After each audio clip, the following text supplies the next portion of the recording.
Olá pessoal, tudo bem? Hoje eu vou falar sobre os resultados da Petrobras, PETR4, que foram divulgados agora no dia 14 de maio. Os resultados foram aparentemente muito bons. Vamos dar uma olhadinha? Antes de começar, se essa é a sua primeira vez no canal, saiba que eu tenho mais de 20 anos de experiência investindo na bolsa, com bastante sucesso. Não comecei ontem, não criei um canal e aí comecei a investir. Eu já investi há muito tempo. E o motivo que eu criei esse canal é exatamente para tentar ajudar, que eu vi muito vídeo aí maluco, com ideias malucas, com recomendações malucas. E a ideia é realmente ajudar. Não vou tentar lhe vender curso, não tem nada para você clicar, então fica à vontade e se divirta. Até mais. Bem, vamos lá, vamos dar uma olhada nos resultados. A parte ESG, né, de meio ambiente, social e governança. Você vê que a parte de taxa de acidentados registráveis está em 0,62, que está abaixo da média de 0,7, um pouquinho mais alta do que a de 2020. Vamos para a parte do resultado financeiro da empresa. E aqui você tem os principais destaques, que é a parte de crescimento de 34% do EBITDA recorrente e mais de 55%. Forte geração de caixa de 7,2 bilhões de dólares, muito boa. Fluxo de caixa livre positivo de 5,6 bilhões de dólares. Dívida bruta, redução anual de 18,3 bilhões de dólares e redução trimestral de 4,6 bilhões. Um bom valor em termos de redução de dívida.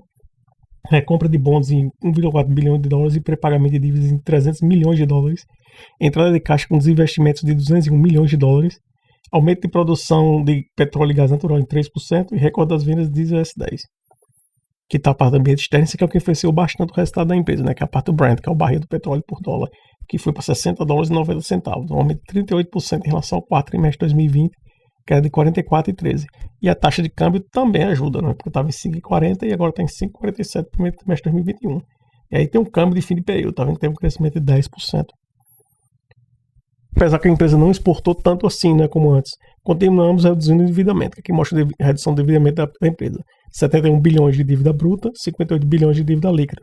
Em relação em termos de dívida líquida de 2020 para 2021, uma redução de 5 bilhões. Perfil de amortização da dívida, a maior parte está a longo prazo, 2026 e diante, 35,6 bilhões, o que é um bom sinal da empresa. Prazo médio de financiamento está em 11,84 anos e a taxa média de financiamento é de 6% ao ano. E aqui você tem o crescimento do EBITDA recorrente. Quarto trimestre de 2020, o EBITDA ajustado recorrente, 6,5 para 8,7 bilhões de dólares. Um crescimento de 34%. Resultados bastante sólidos para a empresa. E aqui o robusto EBITDA por segmento de negócio, exploração e produção. Esse aqui é o nicho da Petrobras, né? É aqui que ela tem que investir. Águas profundas e ultraprofundas, de preferência. Que é aí que ela tem uma maior lucratividade. E aqui você vê, né? O EBITDA ajustado. Aumentou de 5,4 bilhões em 2020 para 8,1 bilhões em 2021, um crescimento de 48%. Valorização do Brent e crescimento da produção. Refino, transporte e comercialização. Essa é uma parte que eu não gosto muito, principalmente transporte e comercialização, que aí entra muita influência política. E aqui você vê, né, uma queda de 7%, de 0,68 bilhões para 0,63 bilhões. O maior efeito de giro dos estoques pela elevação do Brent, o custo de reposição, leva a queda em função do impacto da revisão atuarial do plano de saúde que favoreceu o quarto trimestre de 2020. Gás e energia, redução de 24% também, menores margens na geração de energia e comercialização de gás, em função do aumento do custo de GNL. É aqui que tem que focar em exploração e produção. Geração de caixa de investimentos para pré-pagamentos, tem aqui o EBITDA do primeiro trimestre de 2021 foi de 8,9 bilhões de dólares, o FCO do primeiro trimestre de 2021 2,7,2, o FCL 5,6 e o FCL após desinvestimentos de 200 milhões 5,8. Bons resultados. A parte de liability management e otimização de capital, recompra de títulos com vencimento de 2024 e 2050, com valor principal de 2,5 bilhões de dólares. Prorrogação do vencimento para 2026 de 2,05 bilhões de dólares, que fazem parte da linha de crédito compromissada de 3,25 bilhões com vencimento em 2024. Sabem que a empresa está trabalhando em alongar a dívida, que é um ótimo sinal também. Códigos tributários para encerramentos de contingências no valor de 1,5 bilhão de reais, com 64% de custo evitado. Permitirá a recuperação de 180 milhões de reais em depósitos judiciais. Gestão de portfólios, investimento aqui em 2021 até 11 de maio de várias unidades, Campo de Frade, Eólicas Mangue Seco, Petrobras Uruguai Distribuição, BS Bios, 10% da NTS e outras assinaturas. A evolução dos projetos, lucro líquido, que aqui foi bom na minha opinião, em bilhões de dólares. Aqui você tem um primeiro trimestre de 2020 que estava um prejuízo de 700 milhões de dólares e você vai para o primeiro trimestre de 2021 um lucro líquido de 200 milhões de dólares, uma variação de quase 1 bilhão de dólares, ou seja, um todo de 5,5 bilhões de reais aqui só de variação. E isso mencionando como resultado líquido recorrente. E aqui menciona que o lucro líquido no primeiro trimestre de 2021 reflete o impacto da variação cambial, menos 3,4 bilhões de dólares, devido à desvalorização do real frente ao dólar, enquanto no quarto trimestre de 2020 houve ganho com a variação cambial e reversões de impairment e de gastos com plano de saúde. Está comparando aqui com o quarto trimestre de 2020, que foi 5,4 bilhões, aí a diferença está grande, mas eu prefiro comparar com o primeiro trimestre de 2021, que tem como se relacionar.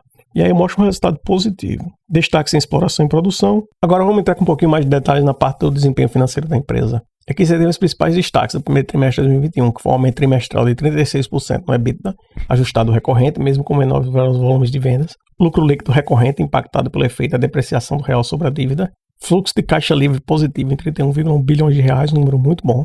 Entrada de caixa referente à venda de ativos de 472 milhões até 11 de 5 de 2021. Redução de 18,3 bilhões de dólares na dívida bruta na comparação anual, de 4,6 bilhões na comparação trimestral, alcançando 71 bilhões de dólares. Mais de 3,2 bilhões de dólares em pré-pagamentos e amortizações no mês de abril, e redução da exposição cambial em 8,4 bilhões, atingindo 34,9 bilhões de dólares. Dívida líquida EBITDA ajustada atingiu 2,03 em 31 de março de 2021, a menor marca desde 2012. Eu ia falar exatamente isso, um valor está bem mais abaixo do que a média normal da empresa. E aqui você tem os números, né? Tem em milhões de reais.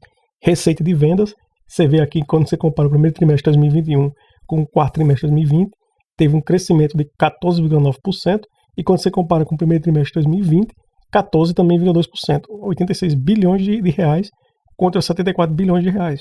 Lucro bruto também um valor muito sólido comparado com o primeiro trimestre de 2020, 39,3%. Em termos de lucro líquido para os acionistas da empresa, chegou a 1,1 bilhões de reais, um valor muito forte comparado com o primeiro trimestre de 2020, que foi negativo em 48 bilhões. Claro, está abaixo do valor do quarto trimestre de 2020, mas mesmo assim, comparado o mesmo período do ano 2020 com o ano 2021, então resultado muito bom para a empresa. Lucro recorrente, prejuízo acionistas, aqui também a mesma coisa, né? Deu lucro. Fluxo de caixa operacional também está positivo. Os resultados da empresa estão bastante positivos. Dívida líquida pelo EBITDA, ele tem EBITDA ajustado em 2,03, você vê que no mesmo período do ano passado estava em 2,15, então uma redução razoável, né, de 5,6%. O dólar médio aqui na venda, que é um ponto muito importante, a 5,47, com o Brent a R$ 60,90, e o preço de derivados básicos está aqui, a R$ 350 por barril. E aqui é um ponto importante, né? A receita líquida no primeiro trimestre de 2021 foi de 86,2 bilhões de reais, 14,9% superior ao quarto trimestre de 2020, em termos de receita líquida, devido principalmente à valorização de 38% nos preços do Brent. O petróleo subiu bastante, né? O óleo subiu bastante, contribuindo também para esse resultado a maior receita com diesel, que atingiu 25,2 bilhões de reais, 27% superior ao quarto trimestre de 2020, em função do aumento da participação da Petrobras no mercado de diesel e do crescimento das vendas de diesel S10, apesar da queda do volume de vendas total de diesel. A valorização do Brent, que ele está mencionando aqui novamente, e aqui fala que no primeiro trimestre de 2021, mesmo com o menor volume exportado de petróleo e derivados, a receita com exportações atingiu 22,8 bilhões de reais, superior em 16,2% quando comparado ao quarto trimestre de 2020. Como consequência do aumento nos preços do Brent, o crescimento de 3% da produção de óleo e gás no primeiro trimestre de 2021 não foi totalmente traduzido em receita, havendo 27 milhões de barris de exportação de petróleo em andamento. Em termos de composição da receita no mercado interno, o diesel e a gasolina continuaram sendo os principais produtos, respondendo juntos por 70% da receita nacional de vendas de derivados de petróleo no primeiro trimestre de 2021. Resultados bons para a empresa. Outro ponto importante aqui é o EBITDA ajustado. O EBITDA ajustado do primeiro trimestre de 2021 atingiu 48,9 bilhões de reais, 4% superior ao quarto trimestre de 2020. Este resultado reflete as maiores margens de óleo, fruto da valorização dos preços do Brent, compensadas pelas menores volumes de vendas. Além disso, excluindo o efeito de ausência do ganho com a revisão atuária do plano de saúde, ocorrido no quarto trimestre de 2020, houve redução das despesas operacionais que afetam a métrica. Aqui está o resultado financeiro da empresa. Ponto aqui que é bastante interessante. Lucro líquido atribuído aos acionistas da Petrobras. O lucro líquido de 1,2 bilhões de reais no primeiro trimestre de 2021, 58,7 bilhões inferior ao quarto trimestre de 2020, refletindo o impacto da variação cambial no resultado financeiro devido à desvalorização do real frente ao dólar e as reversões de impairment e dos gastos passados com o plano de saúde, ambos ocorridos no quarto trimestre de 2020. Lucro líquido recorrente atribuível aos acionistas Petrobras e EBITDA ajustado recorrente.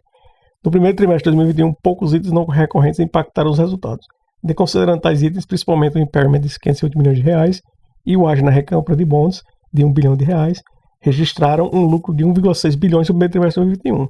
O EBITDA recorrente seria 47,8 bilhões, 36% ao quarto trimestre de 2020. A empresa dando resultado positivo está muito bem.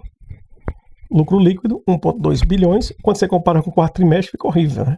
que foi uma queda bastante forte, mas mesmo assim foi um resultado positivo, porque está em lucro comparado com o primeiro trimestre de 2020, que foi um prejuízo. E aqui você tem um EBITDA ajustado recorrente de 47,7 bilhões, com 35 bilhões do quarto trimestre de 2020 e 36 bilhões do primeiro trimestre de 2020, 29,3% de crescimento.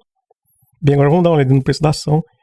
PETR4, o valor atual está em R$ 26,28, máximo nas últimas 52 semanas de R$ 30,10, um dividendo de 3,02, valorização de 46,65 nos últimos 12 meses e no mês de 12,16. Você vê que a empresa teve já uma certa recuperação, né? 5 dias, 30 dias, 6 meses, 1 ano, teve um pico aqui e voltou. Tendência é que se recupere com o tempo.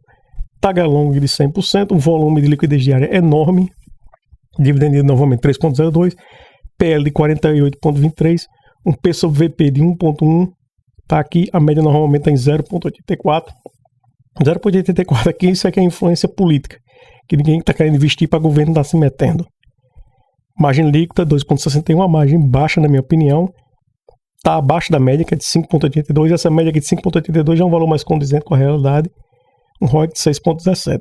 Bem, é isso, a empresa, na minha opinião, ainda é um bom investimento, apesar de ter toda a influência do governo, lembrando que em 2022 vamos ter eleições no Brasil, então um ponto a se pesar na hora de investir, que a Petrobras normalmente, quando tem eleição, sofre bastante, em termos de preço, volatilidade também, porque os governos tentam influenciar, a oposição tenta influenciar os números da empresa e isso não ajuda.